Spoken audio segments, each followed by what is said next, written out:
All right, so coming off the win against them, the A's unfortunately lost to the Astros in the fourth and final game of the series. The A's had Ken Waldichuk on the mound, but the A's struggled. They lost 11-2, so kind of a blowout. And yeah, I thought we might be able to put up a fight. Obviously, we won our last game against them, and so the Astros take 3 of 4 in this series. So yeah, Yordan Alvarez, who's been on top of A's pitching this entire series, got a 3-run double, clearing the bases in the bottom of the third. I thought it was a homer at first. I mean, he's a very powerful hitter, but it bounced all the way, to far away from where the A's were positioned, and it made it 3-0.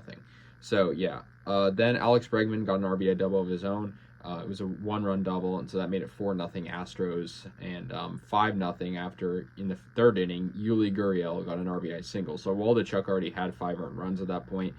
And then Martin Maldonado off Colin Wiles got an RBI single to left, making it 6-0. So Houston was just tacking on runs left and right. Pena got an RBI single to left field, making it 7-0 in the fourth. Yeah, Framber Valdez pitched for the Astros. He pitched very well. He got a 7th strikeout in the 5th inning. That was his 25th straight quality start, passing Jacob deGrom in 2018 for the single-season record. The Astros are having a crazy season this year, and their pitching and hitting has been evident that they are a World Series contender. Now, the A's did show signs of life. Dermis Garcia, who's been great lately, got a 2-run double off Framber Valdez in the top of the 6th inning, and so that made it 7-2. But Yordan Alvarez in the bottom of the 6th got an RBI double basically to the same spot as he got his first one, and that made it 8-2. He very well could have had 2 home runs with the distance he had on those doubles. Speaking of home runs, though, Martin Maldonado got a 3-run homer off Tyler Sear, and that was in the bottom of the 7th, making 11-2. Ryan Presley got the save for the Astros, and Houston won 11-2. And so, yeah, they dominated this game. I mean, a whole way through. The A's, only had that one decent inning. The Astros had 15 hits in this game, and yeah, it's crazy that they were able to do that. The A's, obviously after this one, they played both of the Texas teams. They're going to head back home for a 3-game set against the Mariners and then a 3-game series against the Mets. And that will be, sort of winding down our season at this point. We have, a little less than a month left.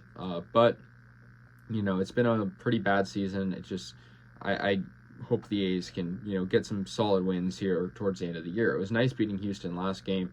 It'll be interesting to see how they do in the playoffs. I think they need one more win to clinch a playoff spot and or the division. I'm not entirely sure, one or the other. But, yeah, I mean, the A's lose this one badly. Looking at Oakland's pitching, Waldichuk, he obviously had a solid first start, but he's been struggling ever since. Every A's pitcher allowed a run, at least a run, except for Jorge Ruiz.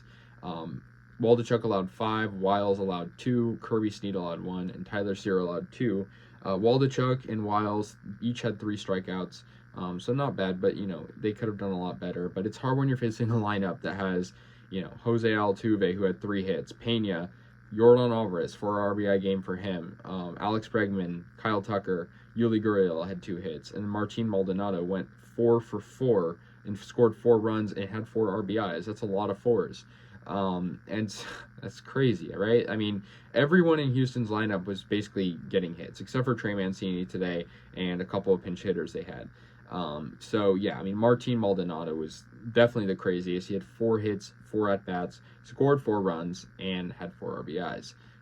So that's definitely interesting. But, yeah, anyways, guys, it's going to do it. The A's lose to Houston 11-2 and drop to 53-94 on the season. Let me know your thoughts. I'll see you guys later, and yeah, go A's.